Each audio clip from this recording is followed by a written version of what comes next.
Guys, कैसे हैं आप सभी। आई थिंक अच्छे ही होंगे। चलो आज हम पढ़ते हैं रीजनिंग। और रीजनिंग में हम पढ़ेंगे अल्फ़ाबेट टेस्ट, वर्णमाला परीक्षण, जो कि हमारी सीईटी सिलेबस में दिया हुआ है।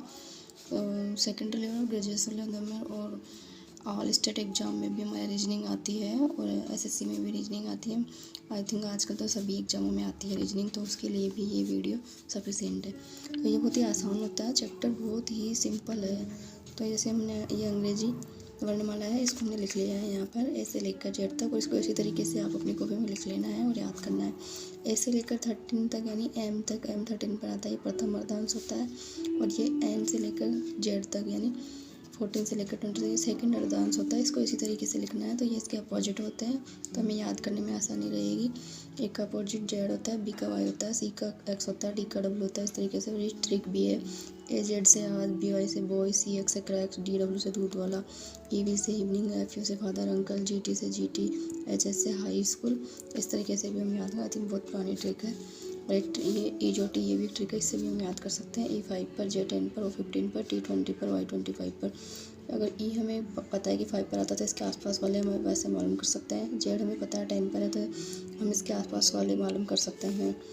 और ये अंग्रेजी वर्णमाला के विपरीत या अक्षर के वर्णों या अक्षर के अंकों का क्रम से 27 होता है। आप खुद जोड़ के देख लेना। A1 और ये J26 को जोड़ा तो 27 पर आया इसका आंसर। E5 पर आता है, V22 पर आता है, जोड़ने पर 27 आ गया। इसी प्रकार समान स्थितियाँ घट जाती है तो विपरीत स्थितियाँ आपस में जुड़ जाती है। जैसे क्वेश्चन दे रखा है अंग्रेजी वर्णमाला में 22 से 19वें अक्षर के दाएं 7वां अक्षर कौन सा होगा। अब इन्होंने पूछा 22 से 19वें अक्षर के दाएं, यानी जो अपना लेफ्ट होता है वही वर्णमाला का लेफ्ट होता है। तो हम ये वर्णमाला यहाँ से स्टार्ट करते हैं। ये ए से हम स्टार्ट करते हैं, लेफ़्ट से राइट चलती है ये। तो 19 पर ये 19, फिर अक्षर के दाएं, दाएं मतलब ये इसके आगे जाएगा दाएं, तो ये 7। तो 19 में हम 7 जोड़ देंगे तो हमारा आंसर आएगा 26। और लास्ट 26 पर क्या आता है, जेड। तो हमारा आंसर हो गया जेड। ये नेक्स्ट क्वेश्चन है वैसा ही अंग्रेजी वर्णमाला में दाएं से 18वें अक्षर के दाएं 8वां अक्षर कौन सा होगा। वो बाएं से दाएं पूछा था, उसमें विपरीत पूछा था, और इसमें सेम पूछा है, समान पूछा है, यानी दाएं से दाया, तो इसमें घट जाएगा। विपरीत पूछने पर तो जुड़ जाता है और समान पूछने पर घट जाता है। तो 18 में से 8 जाएगा तो 10, 10 पे आता है जे। तो हमें जयपुर आंसर नहीं देना है जल्दबाजी में, इसका अपोजिट हमें आंसर देना है। तो इसका अपोजिट होगा क्यों, क्योंकि इन्होंने दाएं से पूछा। तो दाएं से यानी पीछे से इधर से चलता हुआ आएगा, जो हमारे यहाँ से स्टार्ट होती है। ये जो हमारा दाया होता है वही अल्फ़ाबेट का दाया होता है, इसलिए। अगला इसका ये इंपॉर्टेंट फैक्ट है जो सभी को याद करने होते हैं। ये जो 11 अक्षर होते हैं इनका दर्पण प्रतिबिंब नहीं बनता है, तो वो ये है। और 9 अक्षरों का जल प्रतिबिंब नहीं बनता है, BCDEHIKOX का। 4 अक्षरों का जल दर्पण प्रतिबिंब नहीं बनता है, वो ये है HIOX। 3 अक्षरों का जल दर्पण प्रतिबिंब समान बनता है, तो कौन से है, NS और Z। ये अंग्रेजी वर्णमाला पर आधारित प्रश्नों को 8 प्रकार से पूछा जाता है, यानी कि जो वर्णमाला परीक्षण है उसमें जो क्वेश्चन पूछे जाते हैं वो 8 टाइप से पूछे जाते हैं। तो फर्स्ट टाइप है शब्दों का वर्णमाला क्रम। इसमें शब्दों का वर्णमाला क्रम पूछा जाता है, जैसे कि दिए गए शब्दों को शब्दकोश के अनुसार व्यवस्थित करें तथा बताइए कि कौन सा शब्द अंत में आएगा। तो फर्स्ट ऑप्शन है राजस्थान, सेकंड है बिहार, थर्ड है पंजाब और फोर्थ है गोवा। तो हमें वर्णमाला के अनुसार जमाना होगा, इनको हमें देखना होगा कि वर्णमाला में पहला क्या आता है। तो आर नहीं आता है, बी सेकंड पर आता है, पी 16 पर आता है और जी 7 पर आता है। तो सबसे पहले इसमें आ जाएगा बी, बिहार। बिहार आ गया फर्स्ट, सेकंड पर आ गया जी गोवा, और थर्ड पर आ गया पंजाब पी, और फिर लास्ट में आ गया राजस्थान। तो सबसे अंत वाला हो गया इसमें राजस्थान। ये इसी टाइप का एक और क्वेश्चन है, वो है जैसे कि शब्दों को अंग्रेजी वर्णक्रम अनुसार व्यवस्थित कीजिए तथा बताइए कि कौन सा शब्द प्रथम होगा और कौन सा शब्द अंतिम होगा। तो इसने प्रथम और अंतिम दोनों पूछा है। तो इसने पहला ऑप्शन दिया है जयपुर, सेकंड जालौर, थर्ड अलवर और फोर्थ दिया है इसने जैसलमेर। तो हमें इसे अल्फ़ाबेट के अनुसार देखना होगा, वर्णमाला के अनुसार देखना होगा कि JAI इसमें सेम है, इसमें JAL आ रहा है, इसमें AL। तो फर्स्ट हमारा A से स्टार्ट हो रहा है, वही हमारा फर्स्ट हो जाएगा। फिर हमें सेकंड ढूंढना है, तो JAI इसमें भी है, JAL इसमें L आ गया, तो ये अभी हम नहीं लेंगे। JAI इसमें भी है, अभी इन दोनों में हम देखेंगे सेकंड कौन सा होगा। तो ये P से स्टार्ट हो रहा है और ये S से स्टार्ट हो रहा है, तो ये तो हमारा सेकंड होगा नहीं। तो सेकंड हमारा होगा जयपुर, सेकंड जयपुर होगा, तो थर्ड हमारा जैसलमेर हो जाएगा और फोर्थ हमारा जालौर हो जाएगा। तो फर्स्ट इसमें हो गया अलवर और सेकंड इसमें हो गया जालौर। और ये हमारा इसका सेकंड टाइप है। ये इसका सेकंड टाइप है, शब्दों में अक्षरों के मध्य अंतराल बताना।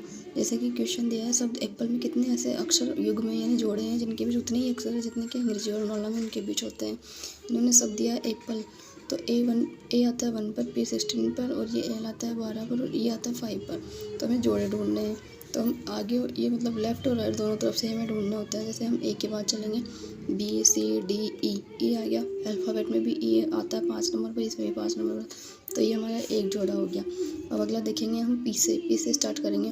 तो पी के आगे की हमें वर्णमाला बोलनी है। जैसे पी क्यू आर एस तो नहीं है, फिर से पी क्यू आर एस नहीं है, एल से आगे ई तो हो ही नहीं सकता, और ई फिर हम इधर से देखेंगे राइट टू लेफ्ट।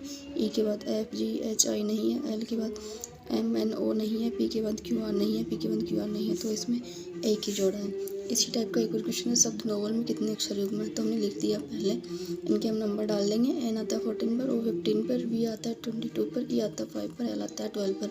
अब हम फिर से वैसे ही इसमें काउंट करेंगे, बोल कर देखेंगे।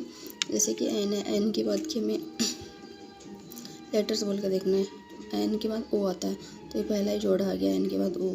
वर्णमाला में भी आता है और यहाँ पर भी आ रहा है, तो एक जोड़ा तो हमारा ये हो गया।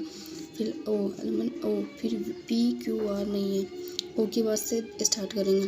ओ पी क्यू आर इसमें भी नहीं है, वी के बाद से डब्ल्यू एक्स नहीं है, ई के बाद भी एल नहीं है। फिर हम इधर से देखेंगे, हम राइट टू लेफ्ट देखेंगे।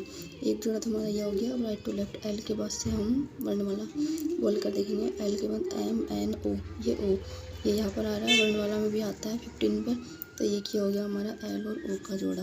तो कितने जोड़े हो गए? 2। ई के बाद से देखेंगे अब हम, ई एफ जी एच नहीं है, वी के बाद से डब्ल्यू एक्स नहीं है, ओ के बाद से नहीं है। तो यानी इसमें हमारे कितने जोड़े बने? 2।